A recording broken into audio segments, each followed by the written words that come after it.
In the last few days, China ordered its banks to dump US Treasury bonds. Cuba is fighting the largest naval blockade since the 1962 missile crisis, and BRICS Pay started processing real transactions in Russia. China just backed India for a permanent seat on the United Nations Security Council, ending decades of strategic rivalry. If you think the old world order is still calling the shots, you are not paying attention. I'm Anastasia, and here at Think BRICS, we break down what the headlines won't tell you. For years, we have shown how the dollar system traps nations in cycles of debt and dependency. Mainstream outlets show you the drama. We show you the real shift happening right now. Today, we are unpacking 4 critical BRICS news stories from recent weeks. First, India's BRICS Sherpa meeting and the rollout of BRICS Pay, the payment system that skips SWIFT and dollar control entirely. Second, China's financial rebellion, selling US bonds and refusing to join nuclear arms treaties on Washington's terms. Third, the African transformation, where Ethiopia and South Africa are building nuclear plants, aluminium factories, and supply chains with Russia, while the West offers empty promises. And fourth, the Cuban crisis, where a 60-year embargo has turned into all-out economic warfare, and how BRICS is responding. Let's start in New Delhi. On February 9th and 10th, India hosted the first BRICS Sherpa meeting of the year. This wasn't a photo opportunity. Secretary Sudhakar Dallela chaired serious discussions on resilience, innovation, cooperation, and sustainability. The meeting launched the Greater BRICS era, officially integrating Egypt, Ethiopia, Iran, Indonesia, and the UAE into the bloc. These are major economies and strategic partners joining a system that now rivals the G7. The next day in Moscow, Russian Foreign Minister Sergey Lavrov put it bluntly: the dollar-centered system enforced by the IMF and World Bank is doomed. The shift to a multipolar world is happening and it won't stop. So, what's the plan to make that happen? Russian BRICS Sherpa Sergey Ryabkov laid it out: independent settlement systems, a BRICS grain exchange, and fresh investment programs. These aren't distant proposals, they are being built right now. Here is where it gets real. BRICS Pay has entered full testing in Russia. Tourists are using multi-QR codes to make payments, bypassing Western banking rails entirely.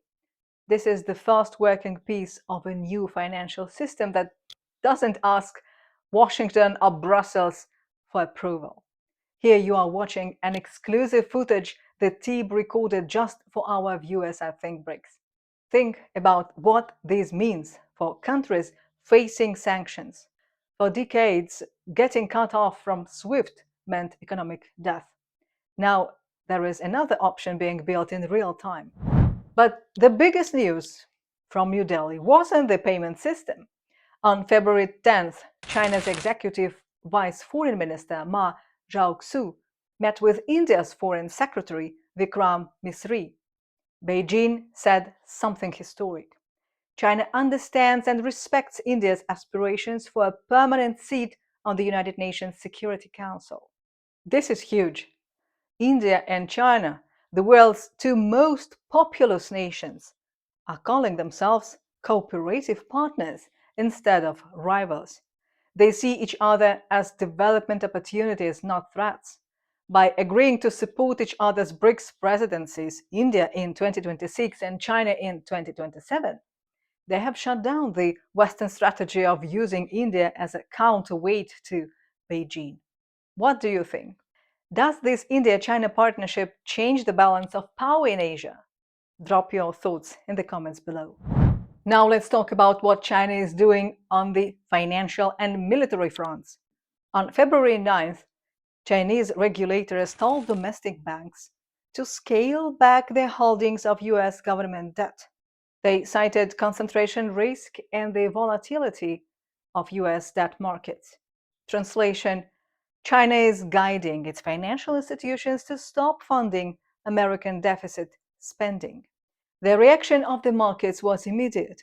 Bond yields edged higher, the US dollar index dropped nearly 1%, hitting four-year lows. For years, the West railed on the global South to keep buying treasuries. That deal is ending. China and its partners are no longer willing to underwrite a system that uses debt as a tool for sanctions and pressure. The Sell America trade isn't speculation anymore, it's official state policy. At the same time, China is holding firm on nuclear sovereignty. On February 5th, 2026, the New START treaty officially ended. For the first time in decades, the world's major nuclear powers have no verified limit on their strategic arsenal. Washington has been pushing China to join a new arms control pact. Beijing refuses. Why? Because China's nuclear reserves are only 11 to 12% of what the US or Russia holds. China sees this pressure as an attempt to freeze its defense growth while the US continues expanding its military footprint around the globe. Russia has backed China's position, saying any future talks need equality and must address the strategic environment created by NATO expansion. The message from Moscow and Beijing is simple. We are not negotiating from a position of weakness anymore. Before we go further, I need your help.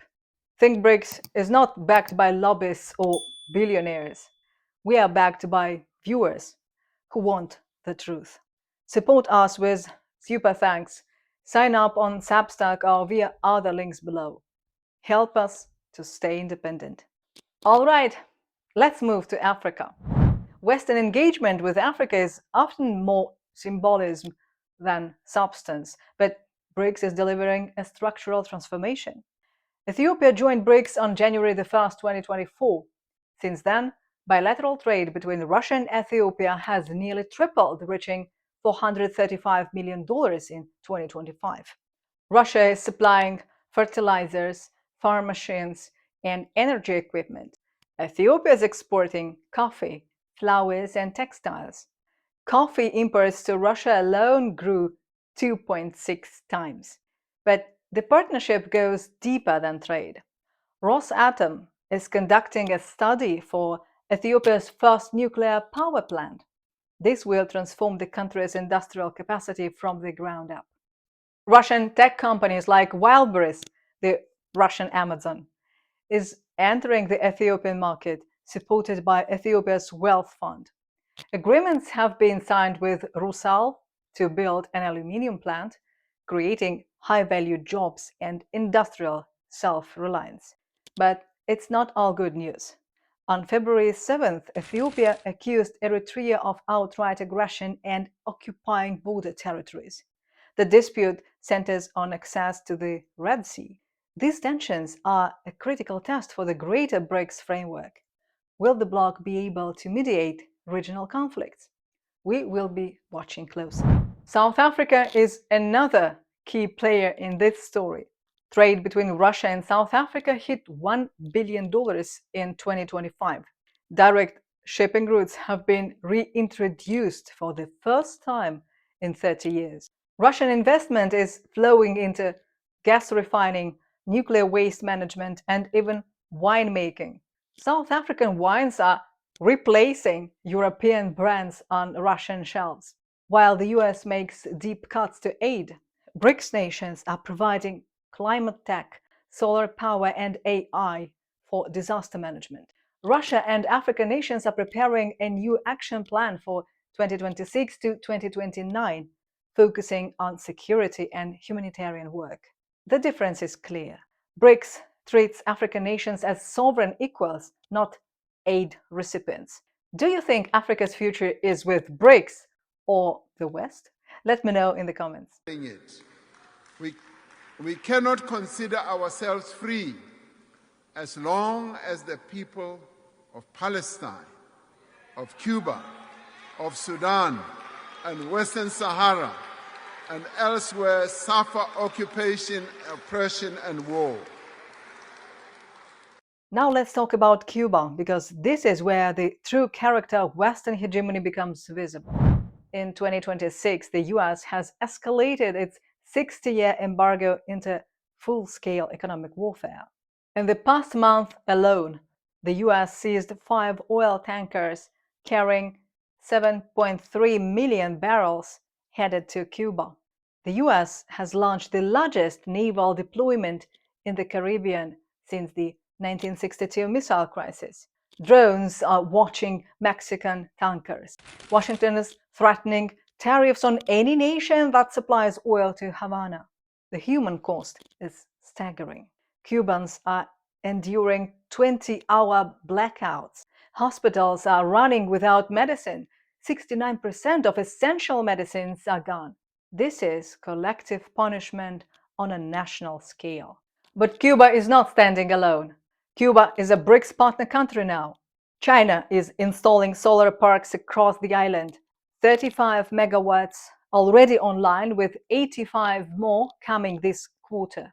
Russian airlines like Nordwind and Russia are keeping flight links open despite the energy blockade. The Russia-Brazil strategic partnership is developing a fertilizer food network that helps the broader global south, including Cuba. BRICS is building supply chains that don't depend on Western approval. The message is clear. The era where the US decides which nations are allowed in the global economy is ending. Here is what all of this adds up to. The New Delhi Sherpa meeting, the deployment of BRICS Pay, China's financial pivot, the transformation happening across Africa, and the resistance in Cuba are all pieces of the same story. A new system is being built.